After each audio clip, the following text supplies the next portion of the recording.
Okay. Before we have our quiet time, let's all get on the same page. If you're in the Sparkly book, it's page 348, the first full paragraph. If you're in the second edition, it's page 301, paragraph 4, line 3. If you're in the first edition, it's page 280, the fourth paragraph, the third line. If you're reading from the JCIM, it's page 146, the fourth paragraph. And if you're reading from the CIMS edition, it's page 292, the last line.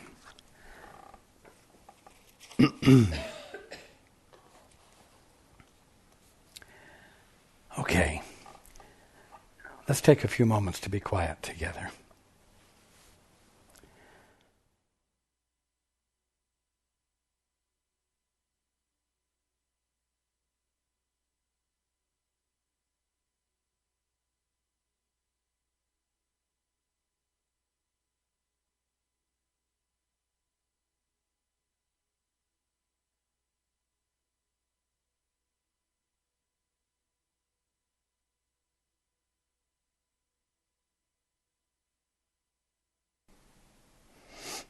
Okay. Good evening. And welcome to everyone who's joining us on the internet.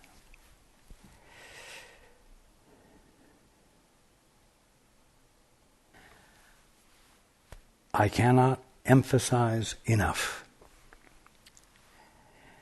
what a valuable asset each of you has in silence.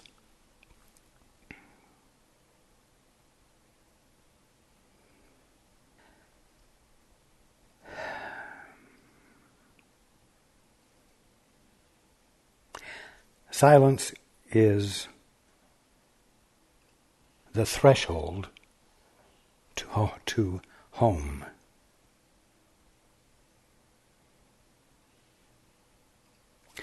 Silence is where you shift gears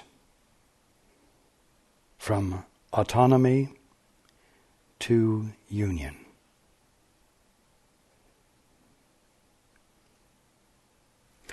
Silence is where you abandon what doesn't work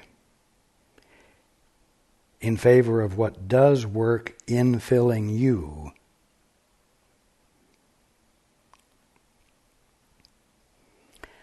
Silence is the act of giving permission.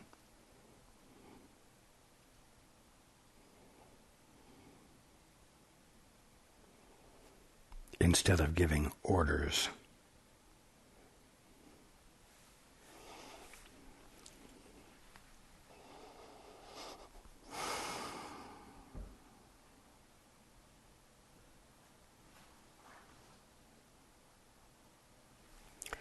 Now we've talked about choosing for your peace. We've talked about moving into the silence. And we've just recently explored the fact that when you unequivocally allow yourself to be still, without agendas,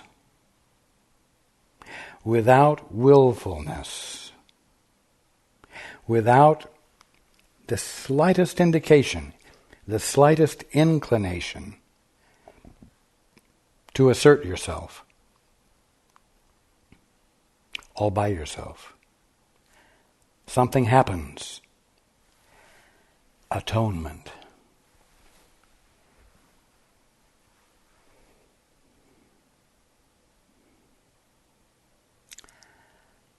Coming home, going home, being home.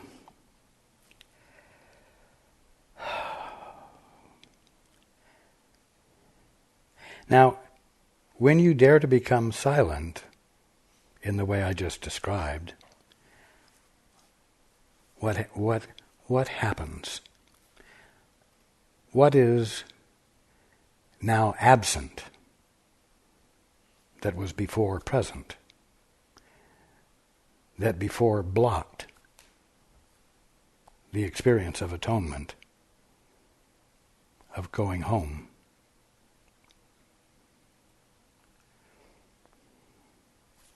What's absent is a self-assertive, declarative, authorizing presence.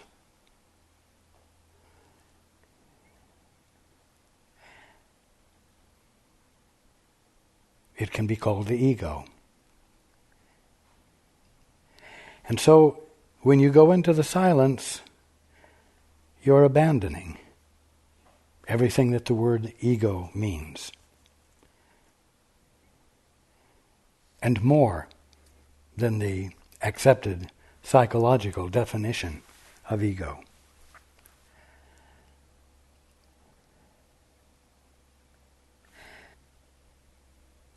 We're going to be talking quite a bit about ego.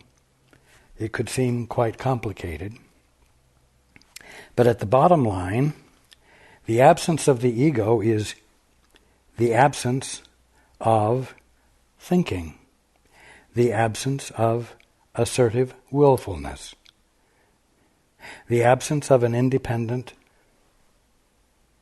presence. That's all. It happens that word, ego, does stand for a generally very unpleasant experience.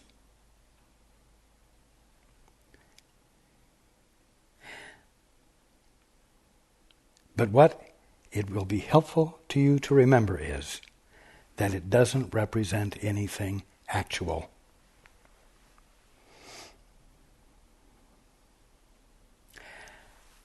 If any of you dare to become still, and you experience the silence, you discover something that although the awareness that you are is empty of driving purpose, of willfulness, of the need to assert itself, awareness is still present. You haven't disappeared. When the ego disappears, you, as conscious awareness, the presence of mind that experiences reality, is there. The ego that you thought was you, once it is absent, uncovers the actuality of you, the foreverness of you, the inviolability of you, the eternality of you, because you are still present. And in abiding in that place of silence, conscious, in other words, attentive, there will always be the spontaneous influx of illumination, clarification, understanding. That which is nothing more than your right mind begins to register with you when you're not there making so much static, so much noise that you couldn't hear it. And you come back into your right mind. And you remember God, and you remember who you are. And you remember who your brothers and sisters are.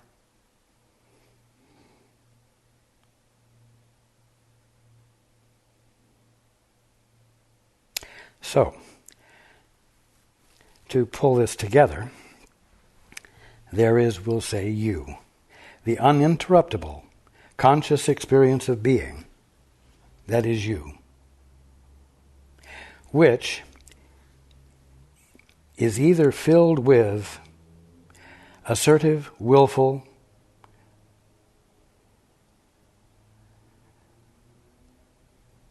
acts of authorship, or which is filled with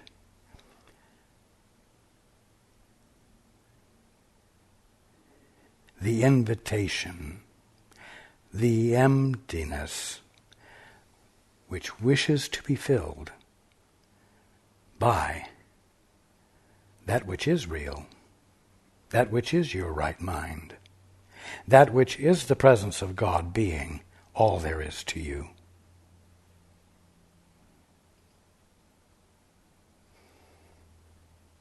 And these two apparently different things each use time differently.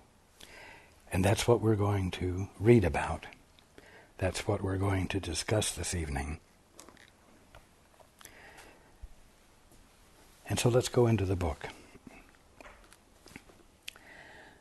The ego teaches that hell is in the future.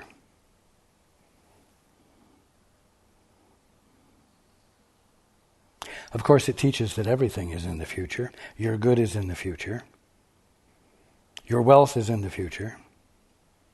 And depending upon how well you do in the now, you can bring it into your experience. You can bring your good into your experience in the future. And if you're patient long enough and the future arrives, you may well have what the ego has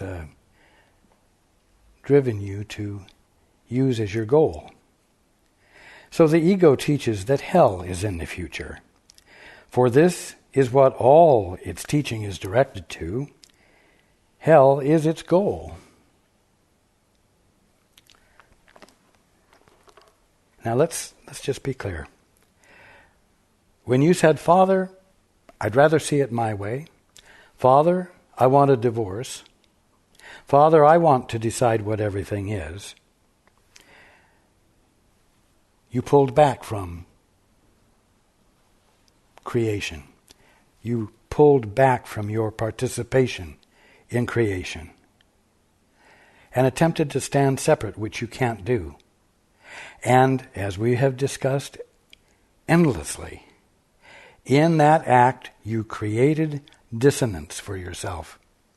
Your innate sanity, with a capital S, set off alarms, if you will, which you called discomfort.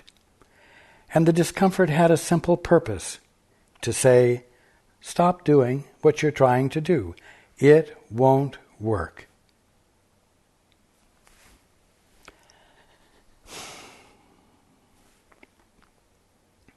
If you continued anyway, your existence became fraught with tension, fraught with problems, fraught with chaos and conflict. That's what it means when it says hell is its goal. It means that when you're attempting to do what is impossible, you have only one potential experience, and that is one of pain, one of discomfort, one of forever frustration, and on and on. Hell is its goal. You could say hell is its consequence. And if the consequence of something is what is inevitable, it is its goal. For although the ego aims at death and dissolution as an end, it does not believe it. You see, the goal of death, the suffering, the pain, the stress, the goal of death which it craves for you, leaves it unsatisfied. Everything that you go for in your daily life, without the Father, without joining with your source, without being aware that you have a source, is fraught with potential disappointment. and even inevitable disappointment somewhere along the line. Because doing things by yourself, trying to do the impossible, is something that will never embody fulfillment actually. That is the simple fact of it. Be willing to look at it. The simpler it is, and the clearer it is, the more quickly you will allow yourself to let go of a practice that isn't benefiting you. No one who follows the ego's teaching is without the fear of death. And I would say is not without the fear of everything negative. The fear of loss. I won't even go through the list.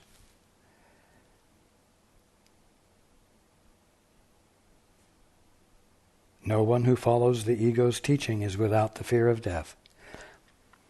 What is the ego's teaching? The ego's teaching is think, think, think. The ego's teaching is be actively independent. Make your own decisions. Learn through trial and what? Error. What works and what doesn't.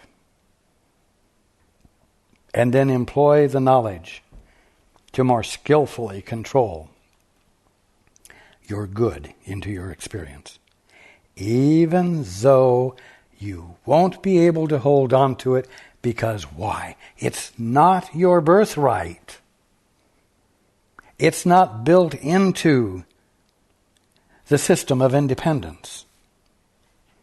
It's not built into a state of being in which you're disconnected from source. It's like a light bulb.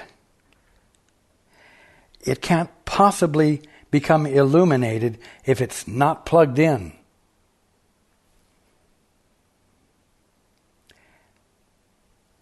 As long as it's not plugged in, it's bound not to fulfill its purpose. Simple.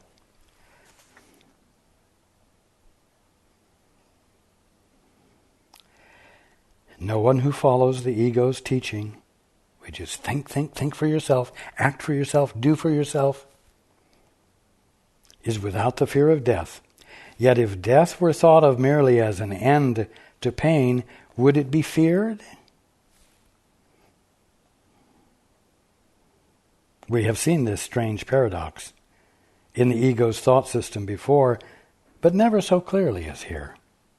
For the ego must seem to keep fear from you, to keep your allegiance, yet it must engender fear in order to maintain itself.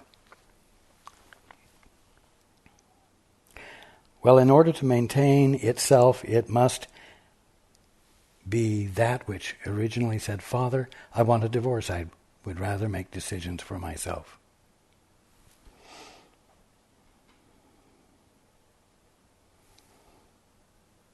That act engendered fear. And in order to maintain its independence, it must keep fear going. It's that simple.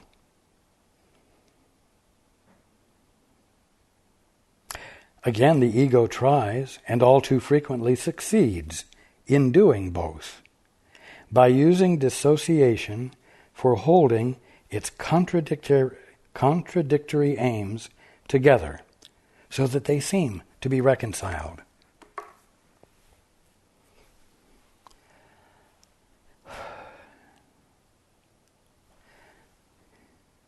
You see, think for yourself. And be independent.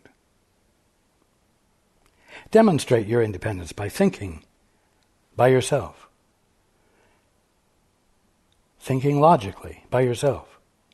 Coming to logical conclusions by yourself.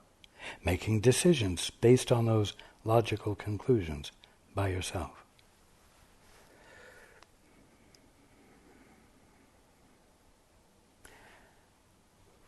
You know, when you do that you're uncomfortable. There is tension. There is fear. There is doubt. There is an ever-present, overriding, absolutely clear sense of your mortality. Now, the act of abandoning silence, the act of thinking and engaging in all of this willful activity, is to cause fear. So, that is the goal. That is the inevitable effect, the unavoidable effect. Well now, how to keep you doing something that has such an unavoidable or unavoidably disastrous ending? It does it by not telling you that you should stop thinking and acting independently.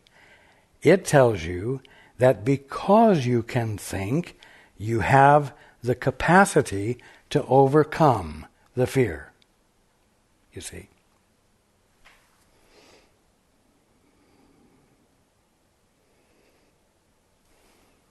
So it holds its contradictory aims together. The one aim is to keep you in a state of ongoing conflict.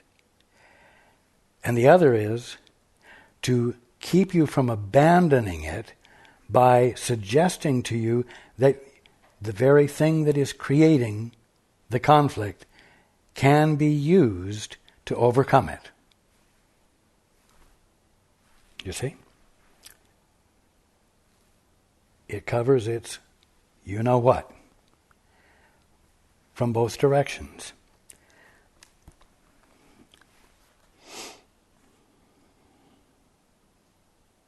Seeming to make it all fit together for opposites to be reconciled, for what can't work to seem to be workable. The ego teaches thus: death is the end, as far as hope of heaven goes. Yet, because you and itself cannot be separated, and because it cannot conceive of its own death, it will pursue you still. You see, it comes up with a very creative, imaginative story. Because it cannot conceive of its own death, it will pursue you still, because guilt is eternal. Such is the ego's version of immortality. And it is this the ego's version of time supports. Again, time doesn't support or not support anything, but it is this the ego's version of time supports. The ego's definition of time, the meaning the ego gives to time, supports this fantasy.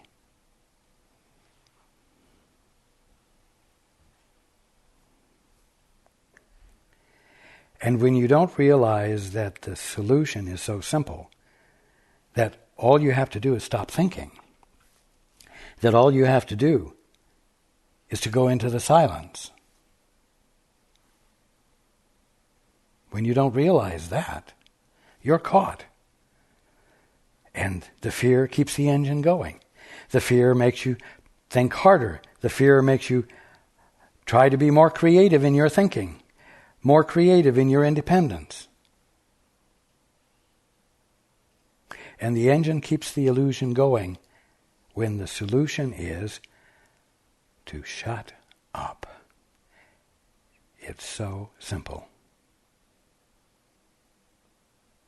The solution is to go into the silence.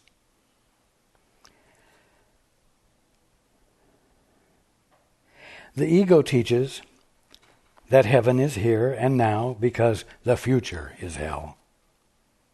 Even when it attacks so savagely that it tries to take the life of someone who hears it temporarily as the only voice, It speaks of hell even to him. For it tells him hell is here, and bids him leap from hell into oblivion. You see, the ego will say anything that can be used to motivate you to do what it wants, which is to stay in fear, but think that you can get out of it, and that by depending upon the ego, you will experience salvation. You see?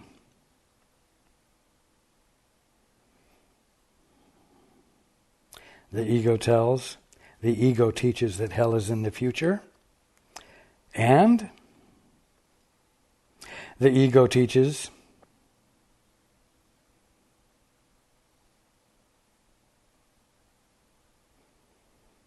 just a moment.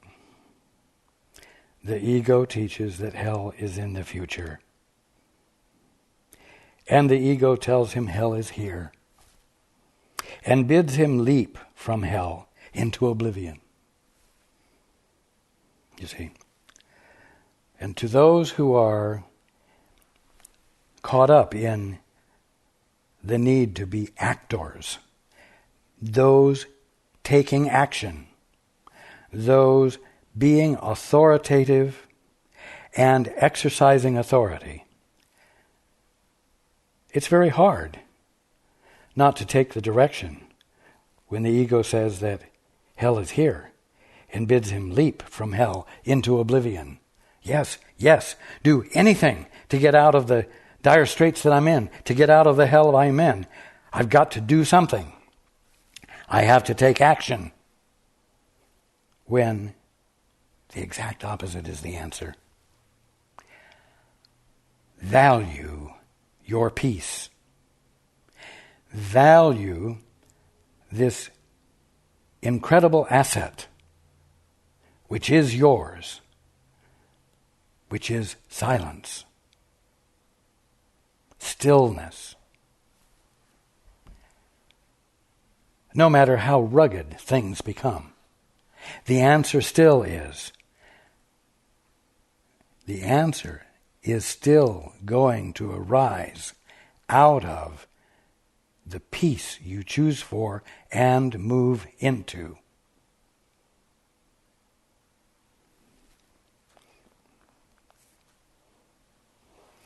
The only time the ego allows anyone to look upon, the only time the ego allows anyone to look upon with some amount of equanimity is the past. The ego uses time, the present, and the future to scare you to death and manipulate you. But the past, it will allow you to look upon with some amount of equanimity. And even there, its only value is that it is no more. Now, again, we're talking about the ego does this and the ego does that. What that means is that the thinking processes that you identify as a self, that which disappears when you genuinely let yourself into the silence,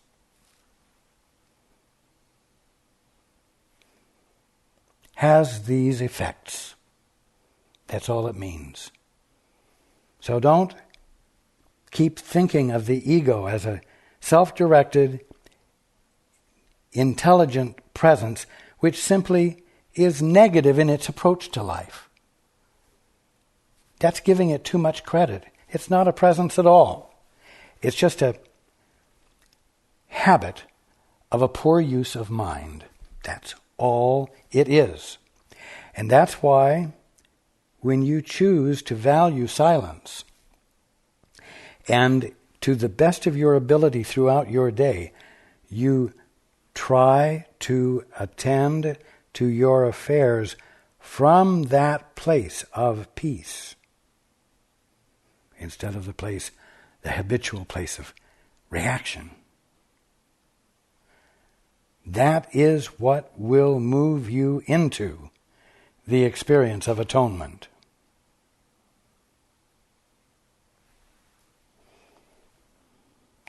Again, it's that simple.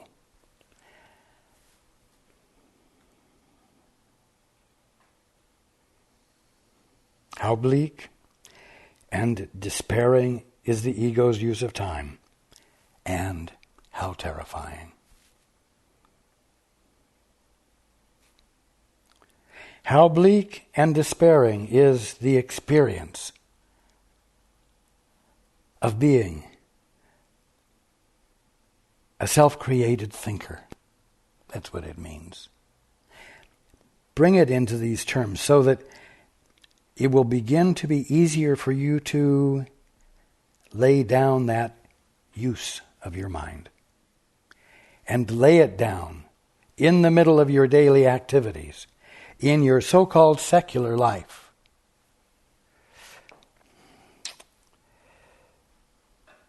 How bleak and despairing is the ego's use of time, and how terrifying.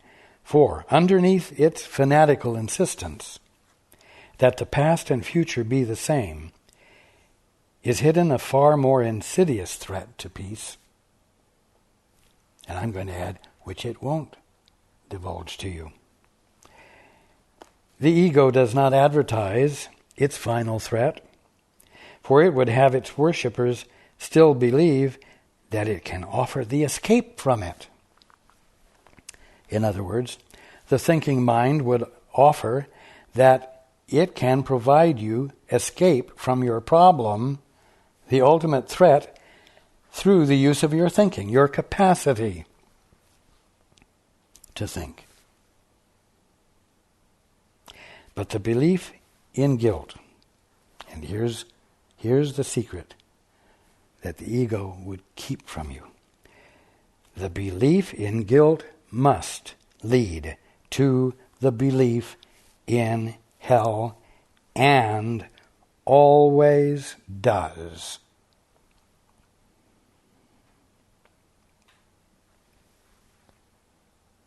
The choice to be an independent authorizer. But Father, I'd rather do it myself.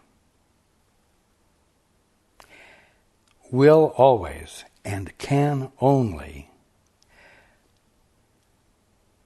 and I'm using this word very loosely, generate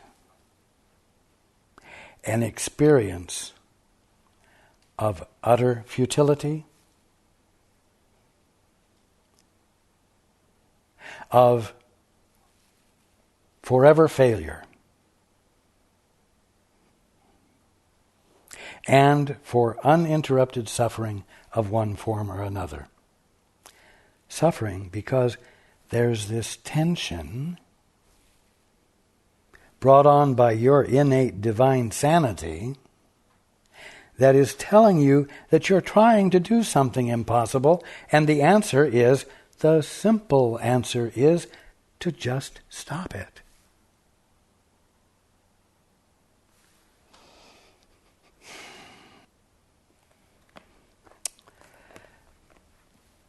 The only way in which the ego allows the fear of hell to be experienced, the fear of hell, not hell itself, is to bring hell here, but always as a foretaste of the future. For no one who considers himself as deserving hell can believe that punishment will end in peace.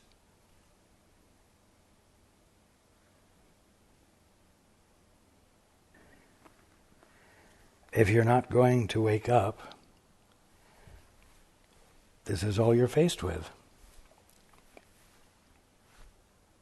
If you're not going to break the habit, if you're not going to get off the merry-go-round, then put this book away. Leave God outside and live this thrilling life, from which you manage to get a few thrills, a little bit of excitement, and occasional pleasure. Or do the simple thing. Just do the simple thing. Choose for your peace. actually recognize what a great asset your peace is, and then value it enough to take hold of it, to do what brings it into your conscious experience. And then, consistently and persistently, be, quote, in the world from there. Because it's only in this way that, quote, the world, unquote, will become revealed to you as heaven, misperceived by you as, quote, the world, not heaven, when you were defining everything yourself and being an independent, sourceless thinker.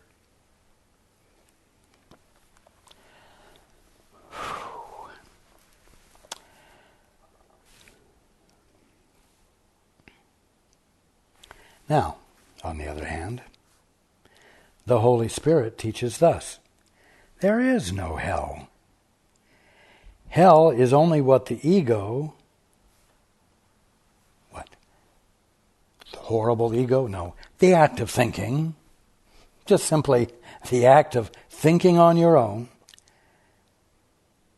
Hell is only what the ego has made of the present. Hell is only what the process of independent thinking has made out of the kingdom of heaven, the present. The belief in hell,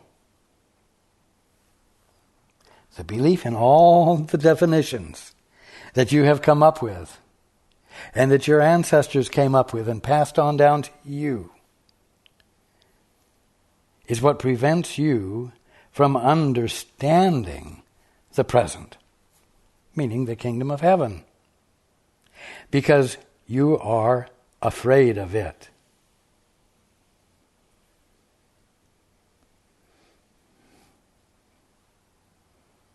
Why are you afraid of understanding the present?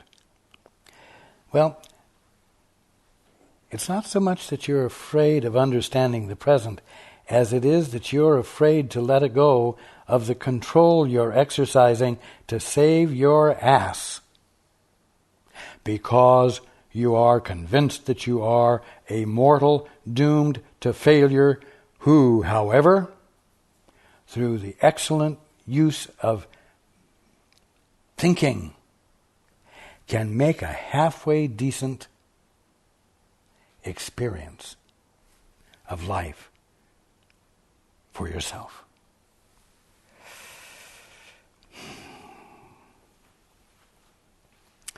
And you are afraid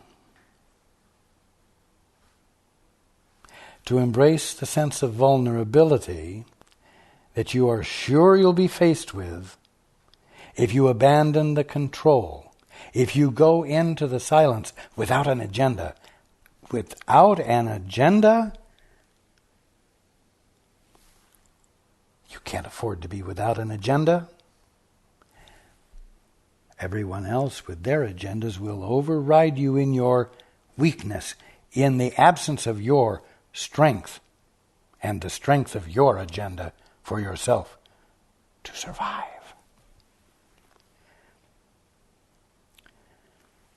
The Holy Spirit leads as steadily to heaven as the ego drives to hell.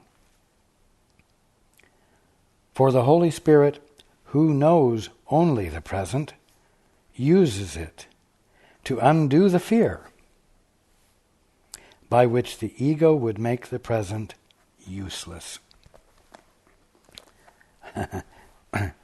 More than making the present useless, it makes the present / kingdom of heaven useless / just the world.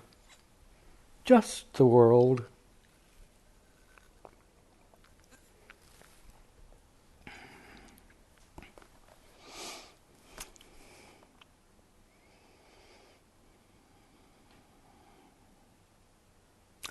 There is no escape from fear in the ego's use of time.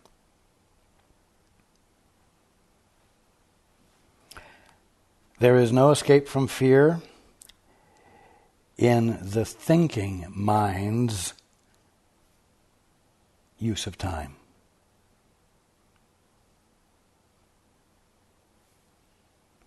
For time, according to its teaching, is nothing but a teaching device for compounding guilt, until it becomes all-encompassing and demands vengeance forever.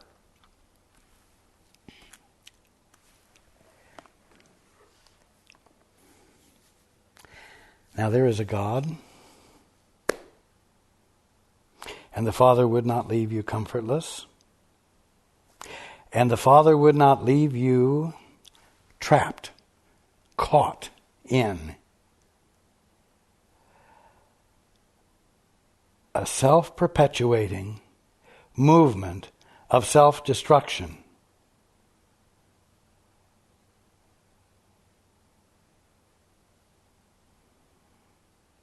Whose whole purpose and function is to accomplish its goal.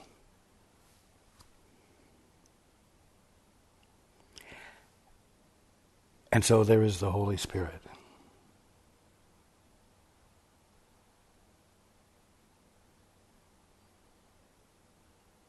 And there are those teachers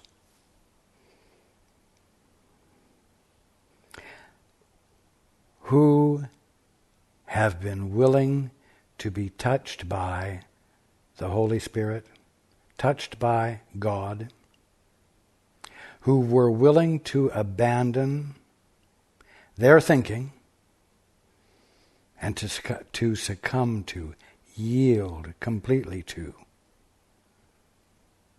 that which was beyond their thinking. Those who valued peace enough to get past the thinking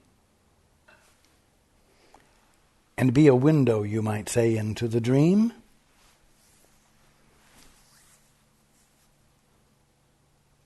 So that the truth might be presented and register with you, so that you will not be caught in a self-defeating movement with an inevitable and unavoidable ending.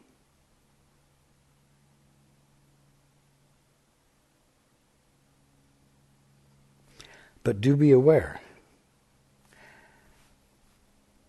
that there are two paths, and the end results are unavoidable.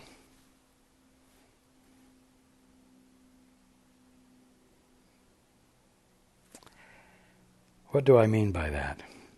Do I mean that the ego, or do I mean that evil is as powerful as God and could in the end be victorious, accomplish absolute self-destruction? No, I don't mean that, because it couldn't, because it isn't real. And that's one of the reasons that you need to hear and know that there is an answer to it, that it isn't inevitable, that it is not actual, as in actually an actually created presence, and that you do not have to be bound to it, and that you have a choice and can make a choice for that which is inevitable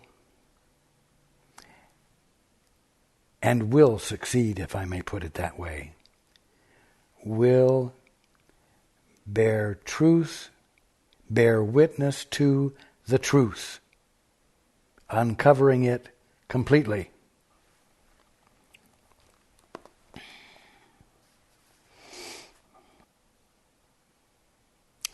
The Holy Spirit would undo all of this now, all of the compounding of guilt. for the purpose of building it into an all-encompassing demand for vengeance forever. The Holy Spirit would undo all of this now.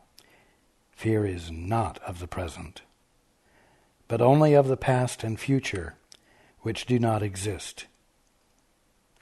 And of course the past and the future are one of the concoctions of the thinking mind, the independent, self-affirmed authorities.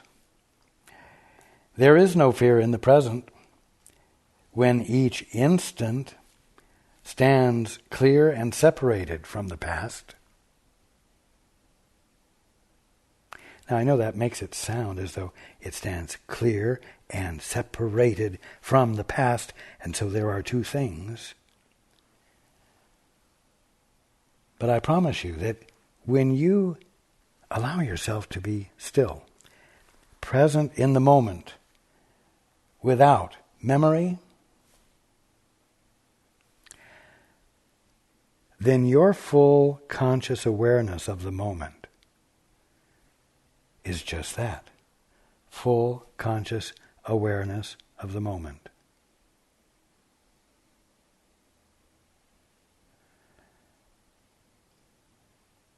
It's pure. It's flawless. It's heaven.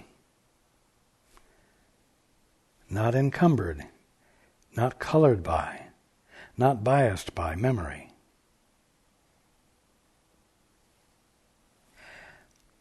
It's you being in the moment with God. Let's say it's you being in the movement with God. Co-creators, if you will.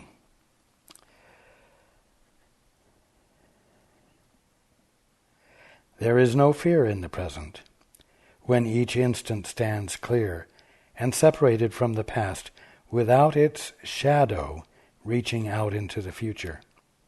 Each instant is a clean, untarnished birth in which the Son of God emerges from the past into the present, and the present extends forever.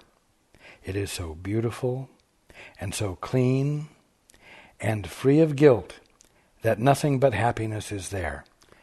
Now, why is it clean and free of guilt so that nothing but happiness is there? Because one simple thing has happened. Thinking has ceased. Silence,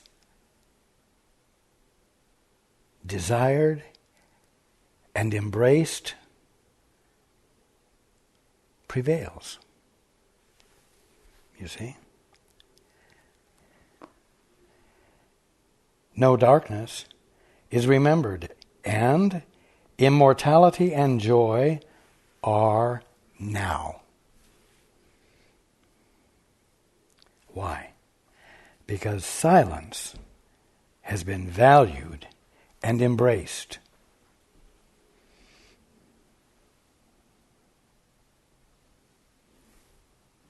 Right in the middle of your day.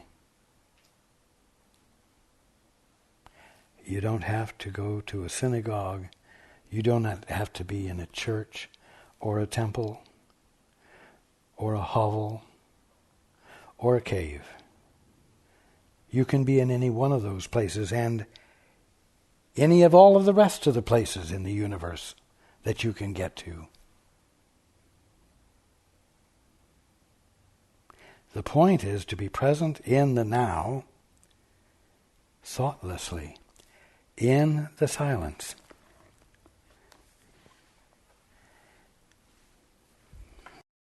Why? Why? Because you want to experience more than you presently know.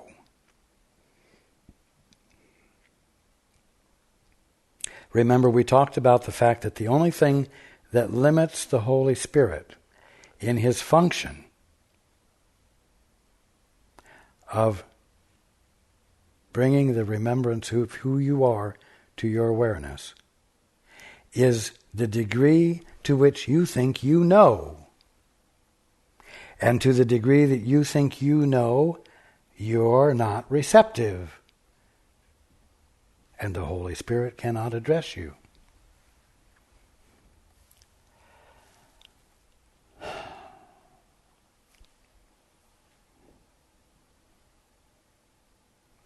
So the key is to value not knowing.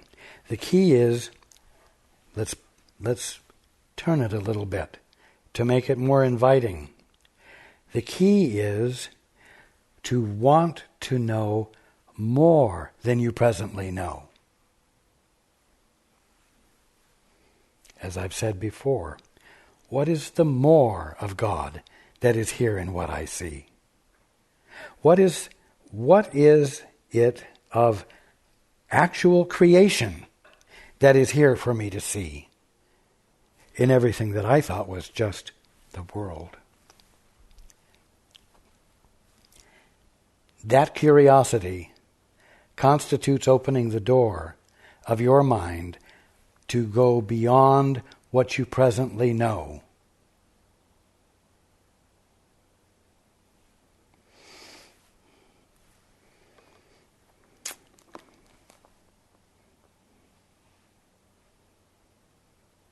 This lesson takes no time. For what is time without a past and future?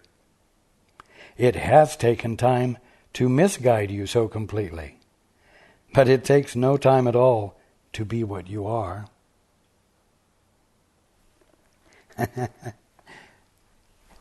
It takes no time to be what you are. If there's anything that will take time, it is how long it takes you to stop being what you aren't.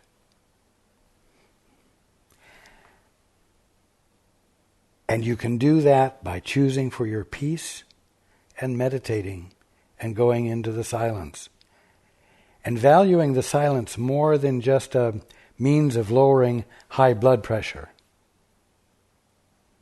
Or having a moment of transcendence, of escape from this place, where you can come back to this place and tolerate it a little bit better because of the bliss you experienced. It's more than that. It's not a temporary salve, silence isn't. It is the threshold of atonement. It is the threshold of understanding.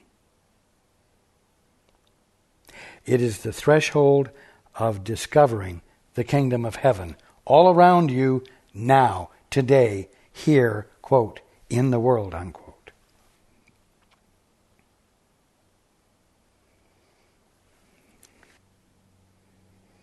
Begin to practice the Holy Spirit's use of time as a teaching aid to happiness and peace. Take this very instant, now, and think of it as all there is of time. Nothing can reach you here out of the past, and it is here that you are completely absolved, completely free, and wholly without condemnation. You see, it is here that atonement occurs. It is here in the moment, in the silence,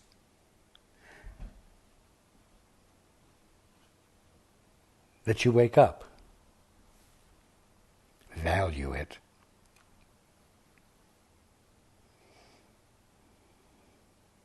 From this holy instant, wherein holiness was born again, you will go forth in time without fear, and with no sense of change with time.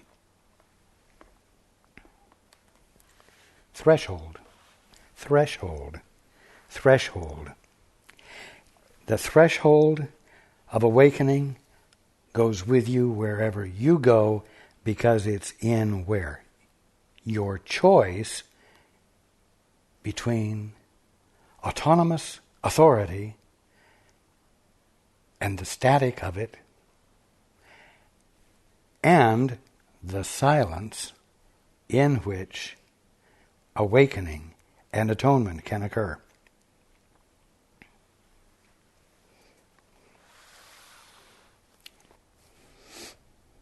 I love you. I love you. I love all of you, including all of you who are joining us on the internet.